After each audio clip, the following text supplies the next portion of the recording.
যোৱা 20 এপ্ৰিল চাপৰ চালকস্তা উন্নয়ন খণ্ডত এখন আবেদন কৰিছিলোঁ যে প্ৰধানমন্ত্ৰী আৱাস যোজনাৰ অধীনত কিছুমান মানে সম্ভ্ৰান্ত পৰিয়ালে বা পকি থকা ঘৰে বা একেটা পৰিয়ালতেই 4-5টাকৈ ঘৰ পোৱাৰ আমি তালিকা পোৱাতে সেইখিনি তালিকালৈ আমি আবেদন কৰিছোঁ যে দুখীয়া পৰিয়াল বঞ্চিত হৈ আছে, দুখীয়া পৰিয়াল নামবিলাক জিঅ'টেক হৈ গৈছিল, জিঅ'টেক হোৱাৰ পিছতো সেইখিনি ঘৰ নিদিয়াকৈ যিবিলাকৰ অৱস্থা ভাল আছে সেইখিনিয়ে ঘৰ পাইছে।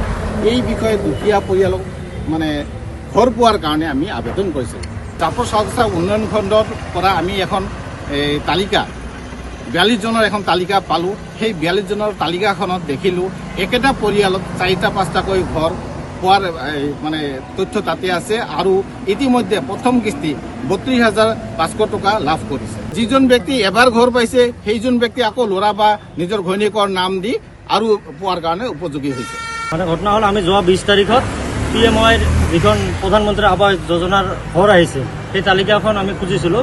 তালিকাখন পোৱাত তাতে নাম চালোঁ গোটেইকেইটা ধনী মানুহ, যাৰ ঘৰত 2-3টাকৈ AC লগোৱা আছে ইহঁতে ঘৰটো পাইছে।